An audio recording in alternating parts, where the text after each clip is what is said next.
Oh, hey, baby girl. Alrighty. Good morning. Hello. Hi. Whew. It is Friday, TGIF. I feel it's been a minute since I was in here. I know. This has been Fanny's big belly. This has been booty. This has been a busy week. August has been kind of a busy month, and I was kind of thinking about it. I was like, ooh, I've gotten a lot done this week, but I haven't really been in the craft room. Sorry guys. It's chaos. I haven't really been in the craft room working on shoe marathon very much this week. And I'm like, oh, but it's been busy, and it's been, I've had stuff to do at the glitter store, and we got back to school, and I got to like manage back to school logistics and stuff. And then I was like, you know what though? It's August 20th, 20th. We're like 2/3 of the way through August. I think, and I'm not trying to stress anyone out. I'm not trying to be like, alarmist. I'm not trying to be Chicken Little, but like, I think it's just kind of the time in the season. We've kind of just hit the point. Summer is a little bit more loosey-goosey. What you get done, you get done. Once we kind of hit September, it's like that's the fall. We go back to school. We go October. We do all the Halloween stuff. And so we aren't getting as much done because we're doing like all the Halloween stuff. So like back to school, October, holidays. I got a couple birthdays thrown in there. Oh, girly, you got so glittery. I got a couple birthdays thrown in there. Tommy turns 12 in September. Matthew has a birthday in December. So I got like birthdays. I got the holidays. And then it'll be January. Like, I feel like it'll be January before we know it. So I do not say that to stress anyone out, including myself. I'm not trying to stress myself out. But what I'm saying is it's kind of the time of year where we kind of need to, if it's a priority to you to have lots of fun handmade throws on your ride, which it does not have to, everybody's allowed to have their own priorities. If to you want to relax and have fun and blow kisses, relax and have fun and blow kisses. But if you close your eyes and picture yourself handing out a lot of beautiful throws and that moment is important to you, it's kind of time for the rubber to hit the road a little bit. It's kind of, I feel like once August turns into September, we kind of need to, and what that means for me is not like, oh, you need to work harder. I'm not trying to stress myself out. But what it means is, I think, for me, more little pockets of time. If there's a little, Fanny says hi, everyone. Fanny's not worried about anything. Fanny is so chillaxed. For me, it's when I have a little pocket of time, a little like half hour here, a half hour there, I gotta start filling those pockets. I gotta start. If I'm like, oh, I'm going to work in half an hour, it's hardly worth it. By the time I get set up, I'll have to clean up. I gotta start. Fanny.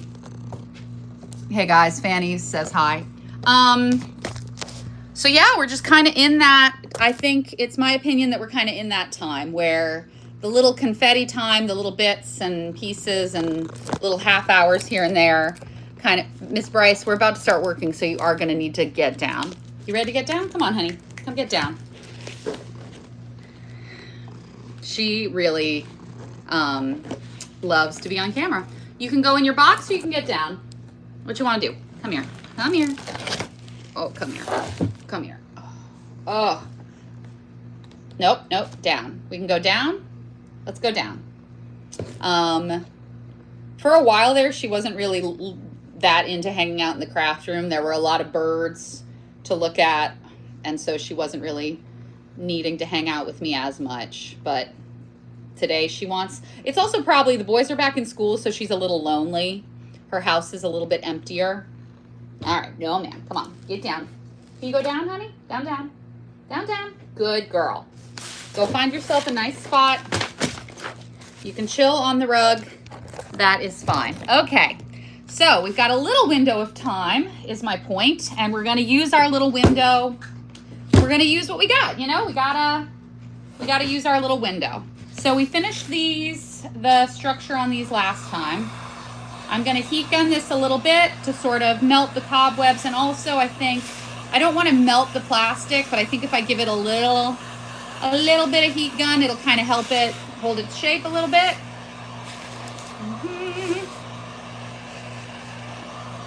And I've got my moss, which is one of the things I need to finish these.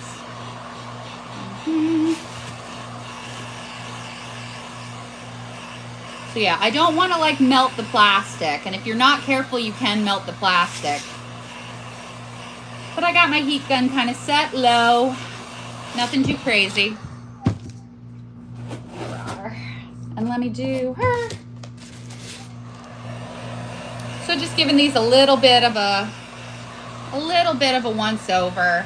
It makes the hot glue a little prettier because it melts the little wispies.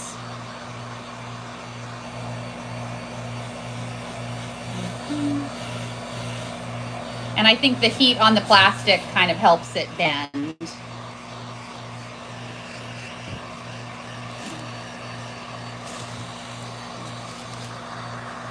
And I'll also take the little wispies off the bottom.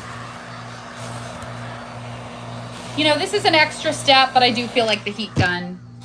Oh, and I still need to give you guys a tour of my finished snowballs. And we do still need to finish the cakes. So, you know, it's just, we're just exiting out of, it's fine, I'll get to it when I get to it, and kind of entering into, no, we kind of got to get it done. We got to tough love ourselves a little bit. If you want to get it done, we kind of got to get it done. And it's also fine if stuff doesn't get done for this year, that's okay too. I'm trying to hit my goals so that I kind of set my goals based on what would make me feel good in December. So I kind of know what that is. I did on my little broken one, I glued a little duck. And I used liquid fusion to glue the duck because it's very, very strong, but it did have to sit a long time. So I didn't want to do that on the live because it wouldn't be ready to go. So I just popped that on there. All right, last one.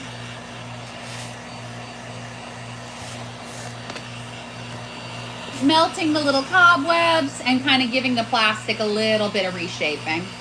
Just a little bit. And possibly it does nothing, but I think warming the plastic helps it kind of feel a little more rounded.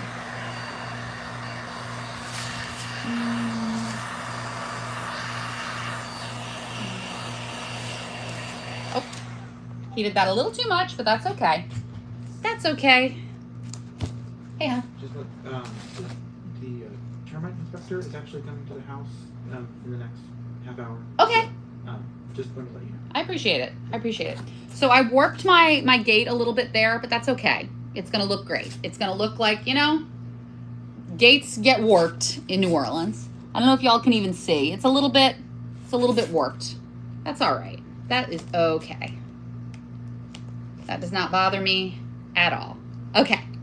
So my girls are all ready.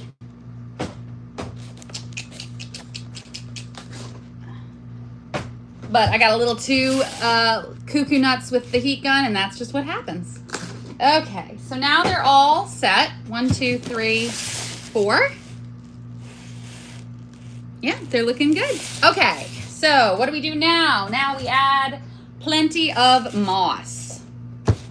I've got my bag of moss. Craft Culture, we sell purple and we sell green. We sell I want to say 1/2 ounce and a 2 ounce. This is the 2 ounce. Well, it's I've used some, so this isn't a full 2 ounce. Alrighty, okay. So I like to put some kind of behind the fence a little bit, and also in front of the fence, especially where there's holes. I just think it kind of makes it look a little more, you know, naturalistic. And so I don't want to go insane. I don't want to like totally cover it. Because I do still want to see my pretty fence, but it helps. A little moss helps. Just makes it look kind of more, as I said, naturalistic. More like something that you would encounter in the world. And I try to not do it too like even. I try to make it look kind of random, like it would if a shrub was kind of growing through it. That looks good. But yeah, I'm especially looking for spots where the holes are a little bit obvious. So like this kind of gap here, I like to put a little moss in there so it looks less like, oh, you put a flat fence around a round shoe and now it looks like that. So, but I really love the little bit of moss on there to make it look like a miniature scene, like I'm encountering something out in the world. And yeah, my difficulty with the moss is not going too insane on it, because I do love it, and I have a tendency to be like, oh, I love that, and let me put a ton. And sometimes you do that, and sometimes too much of a good thing is a better thing, and sometimes too much of a good thing, you kind of lose the plot. Too much gilding of the lily and you can't really see the lily anymore. But that looks great. Love it. All right, let me do the other 3 girls. This morning I had to clean up all the straw from my space, because if you follow me on Instagram, you probably saw I did a wicker basket shoe with all the little wicker baskets on it. That was pretty funny, in my opinion. You know, you got to keep yourself entertained, and that entertained me pretty good. I thought that was pretty funny. It was on Instagram. It was I took one of my basket shoes, one of my shoes that already has the wicker kind of texturing on it. Oh, that looks so good. I took a shoe that had like the wicker on it, a wedge, and I did clearly Acadian so that the wicker still showed. I would show it to y'all, but it's on display at the glitter store. I did 2 of them, and one of them is on display at the glitter store. And you do a little bit of moss. Yeah. It helps kind of break it up if you do big pieces of moss and smaller pieces of moss. That kind of just makes it look a little more lifelike. So I did the clearly Acadian over the wicker. And spots like this where I can see a bunch of hot glue, I'm going to put moss there. I could like go in with my with my heat gun and try to break that all up, but it's also fine to just put a little moss there. And then who knows, you know, who's to say what happened there? A little bush growing where the fence is. And so yeah, I did my wicker basket texture with clearly Acadian, because clearly Acadian, if you put it on top, it'll look glittery, but you'll still see what's underneath. So that's a really fun thing to do on like decoupage and baskets where you're trying to like preserve the texture of the basket a little.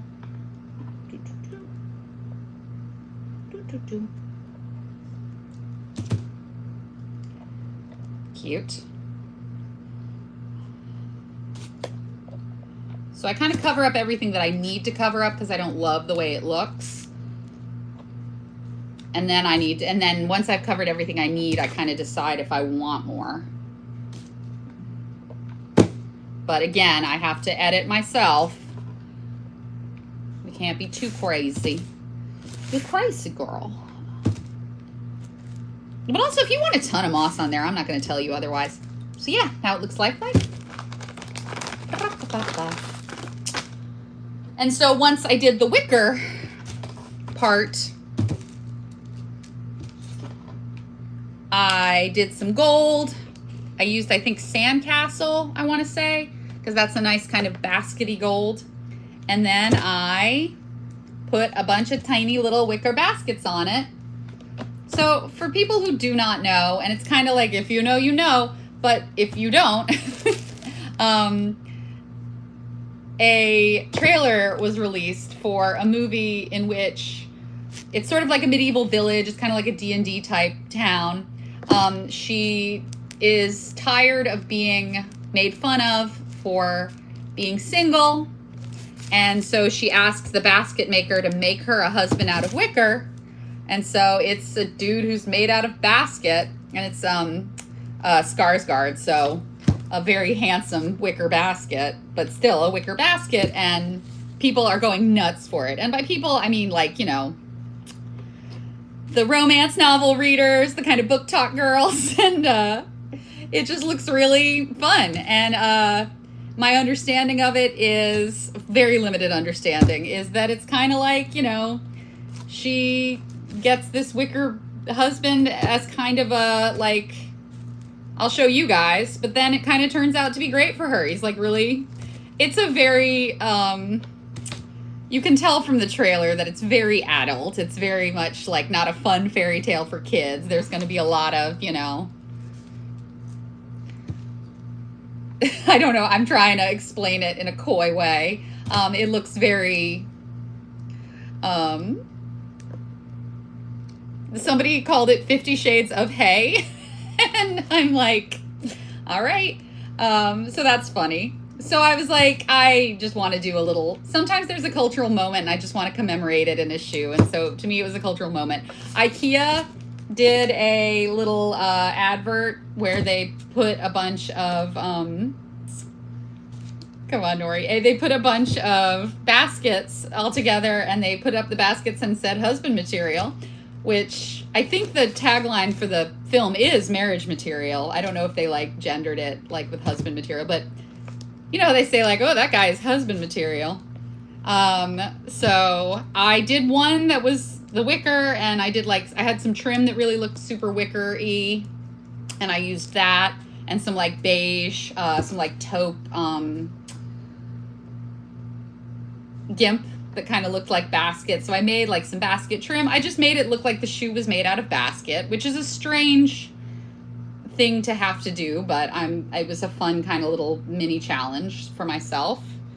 And then good, she looks good. And then put all the little mini baskets all over it. And on one of them, I just did the little mini baskets, and I did some like burlap, some pretty little burlap bows to kind of make it look decorated, because it is still a muse's shoe. You do still want it to be the aesthetic, pretty, sparkly, sort of polished, embellished. All right, that's another one done. One to go. And I'm probably just going to use up all my moss. So ratio for me seems to be about one bag of moss per 4 shoes. So 2 ounces, so about half an ounce. I appear to be doing about a ½ ounce of moss on each fence. But you do you. Oh, and I do want to save a little bit for my trees, but I will probably need to get more for my trees, and that's okay. And I will also say, I know I've said it before, but I say it every single time I talk about using craft moss. I understand the thought process where to be like, oh, moss is free outside. Why don't I just go get some moss free outside? Don't do that. It has bugs living in it. The stuff we sell and the stuff that craft stores sell in general, so like if you buy from Michael's or you buy, the craft store moss has been sterilized. So there's no bugs in it.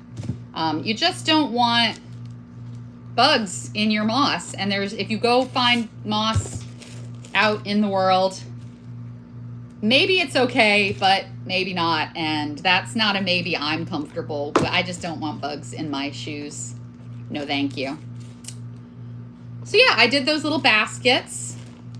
I did one where I took some wooden letters and I did them in different like browns. I did like baklava. I did, I think cafe au lait, gingerbread. I just did some different golden browns, and I made the letters all different colors so they looked like they were made out of different, like, you know, wicker. And I wrote husband material on one of the shoes and put some straw.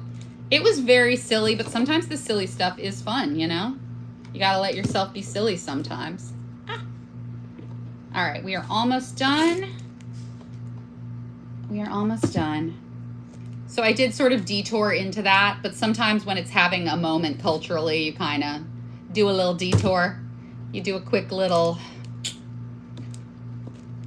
when you're driving along and you see a sign for something really weird at the next exit, sometimes you, and so that's what happened. I'm going to have to jump off, okay, I know, I'm just saying, I'm going to have to jump off maybe a little abruptly in a little bit because we're getting termite inspected, and that's not something that we mess with in New Orleans. That is not something we are casual about.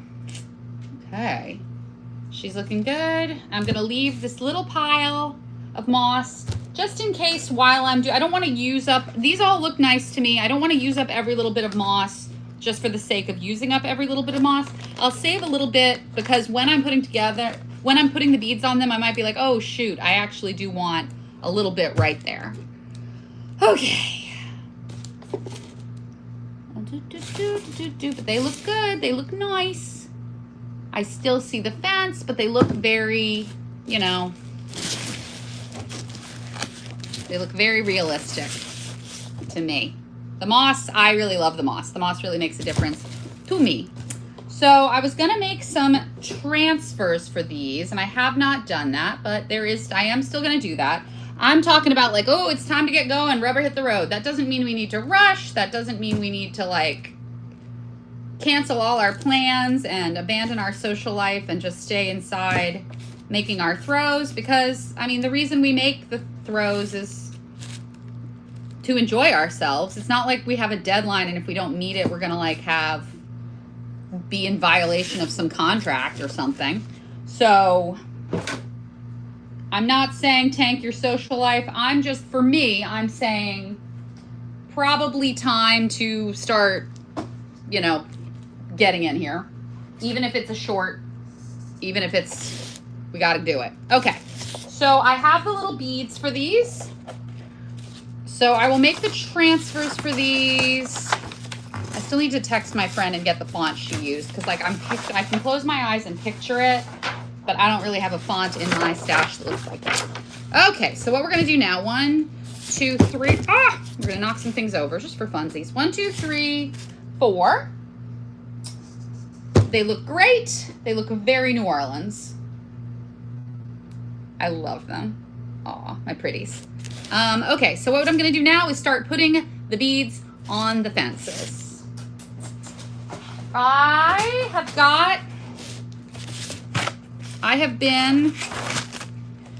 I sit down and make a strand, I make it like 5 or 6 times. So and then I broke them down. I made my little piles and organized them. So I've got fence 1, 2, 3, 4, and then I've got tree. So we're gonna work on the trees, but not like today because we're doing this. So I've got my little fence piles, and I've got my this is a 24 pack, and I'm doing a giveaway on Patreon. So if you are one of my Patreon followers, even a free follower, you do not have to pay. This is not a pay to entry situation, but I am giving away a little 24 pack on Patreon. You know, that might be a nice little shortcut for you, and nobody is mad about a shortcut. So, or maybe you just want to have them, you know, some little Mardi Gras beads in your life appeals to you. All right, so I've got 1, 2, 3, 4. It's hard I can't get all this in shot. I'm trying to decide. Yeah, let me do one of them, and then, because this is the same, basically the same pile. All right, I've got some purple, green, and gold. Kind of classic purple, green, and gold. This one is the rice beads. This one is kind of like, you know, purple, green, and gold. So I wanna, let's see. I wanna balance them, so like, let me make my little piles. Y'all bear with me. So I've got my little piles here, and I'm just gonna repeat the pattern, basically, on each of them. Okay, so 1, 2, 3, 4. I know y'all can't really see it, but I've got the 4 shoes. Let me flip around. Let's see. So I've got my 4 shoes. I've got my 4 little piles, and I'm just going to go through and like 1, 2, 3, 4. 1, 2, 3, 4. Boop. 1, 2, 3, 4. Boop. And then, so y'all can see I just made the same pile 4 times. 1, 2, 3, 4. Boop. So that's what we're gonna do now. Okay, so I've got my little purple, green, gold. So I don't want to put a purple, green, gold right next to it. I'll put that one. I've got this little mixed. The vintage Mardi Gras beads used to just be like a mix of beads. I mean, some of them had patterns, obviously. There were many different types, so I don't want to like generalize. But there were different types. I'll put the blue one next. Yeah. I've got these little... We got these little blue leaves, and I thought they were really pretty, and so I made little blue strands. Just love a little blue leaf. Vintage Mardi Gras beads, they kind of all look different, so I don't want to paint it with like too broad of a brush. All right, I've got 2 shoe beads, so I'm going to put... I might need to hop off. Yeah, I'm going to hop off so that we can do termite inspection, and then I will be right back, so this will just be a 2-parter. I'm going to line... Basically, I'm going to line all these up, and then I'll be back to show you guys.